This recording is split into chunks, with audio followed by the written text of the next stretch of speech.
Hi, it's Thomas Cook from Toronto's real estate team at RE/MAX, and here is our May 2015 Toronto real estate market report.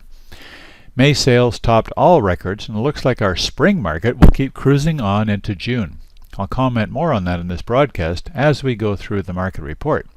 So, let's review some of the Toronto Real Estate Board statistics and see what this is all about. Sales were up 6% for May compared to last year, with 11,706 houses and condominiums changing hands in all the districts. This was the second record-breaking month in a row with the most sales recorded by the Toronto Real Estate Board for any month ever. Sales are actually up 27% above the last 15-year average. Condo, townhouse, and high-rise suites maintained their share of the market at 29.4%, with 3,441 units being sold. This was another record as the highest number of resale condos ever sold in a month. The May average sale price for all GTA homes came in at $649,599, up 11% from 2014, and up 2.1% from April. This also was the highest monthly average price ever seen on TREB. The active listing inventory is one of the strongest indicators of how smooth or outrageous the market's going to be. We had an 18% decline in inventory for the month of May compared to historical numbers, and lower by 10% from last year at this time. The sales to listings, or percent chance of selling ratio, is how we determine what type of market we're actually in.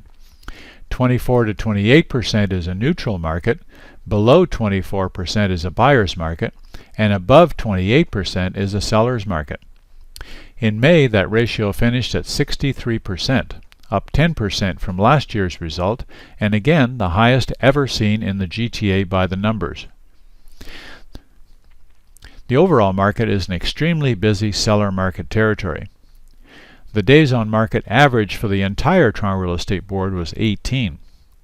Now, the lack of adequate listing inventory is now a serious buyer problem.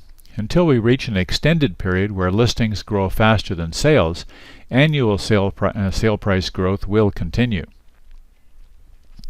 So, let's look at what's happening in the downtown Toronto condominium market. West of Yonge and south of Bloor in the CO1 TREB district, the average sale price for May was just over $447,300. That average moved just 1.4% from the same time last year. With 427 condo sales in the month, the numbers were up 8% compared to 2014. There were 1,519 active listings on the market in May, about the same as last year. The ratio of sales to listings dropped back slightly this month to 28.1%, which puts CO1 back into neutral market territory. The average days on market came in at 29, which was 2 days slower than in April. Now, east of Yonge and south of Bloor in the CO8 TREB district, the average sale price for May was just under $444,000. That number represented a modest 1.3% increase from 2014. And with 156 condo sales in the month, the numbers were 15% higher than last year. There were 413 active listings on the market in May, almost identical to 2014. The ratio of sales to listings declined to 37.8% in May, and that number leaves CO8 in moderate seller market territory. The average days on market came in at 25, the same as last month. Overall, the listing inventory in both districts was about the same as last year, while sales were up a healthy 8% and 15% respectively. What leaves me confident that our condominium market is not going to implode is the fact that despite the many thousands of brand new condos that have been built and occupied since 2005, the number of annual resale condo sales has remained constant at around 33,000. As you can see from the chart, the average resale home price has been climbing consistently every single month for all 3 years shown on the chart. In fact, this has been happening consistently ever since June of 2009. Across the entire GTA, the average price of a detached house in May came in at $829,792. Taking just the City of Toronto, that detached average sale price last month was just over $1,115,000, with a days on market of 13. Here's a little trivia for you. Since 1997, the market only dipped 1 year in 2008, and even if that decline is factored in, the average price increased annually by 6.1% over that time. If you take just the period between 2010 and now, that average price gained 7.5% every year.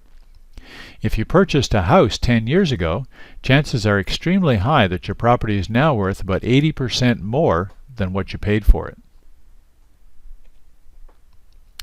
So what's a terrific way of making your first baby step into Toronto's real estate market and find out where those most affordable choices are? The best first step is to go on a market experience tour of condo or house neighborhoods with one of our team members. Leave your checkbook at home. What a tour is not intended to do is to show you homes with the intention that you'd buy one immediately. What it is intended to do is to give you an opportunity to get a clearer idea of what's available on the market in your favorite parts of the city and in your price range, without worrying about being pressured into having to make an immediate buying decision. Once you've had your tour, we want you to go back home and think about what you saw. You'll then be better able to set up a good home buying plan and make smart, educated decisions about where and when you want to be in your new home. You can sign up for your condo tour at dailydowntowncondotours.com and a tour of houses at dailytorontohometours.com. Now remember to check back here in early July for our June Toronto Real Estate Market Report.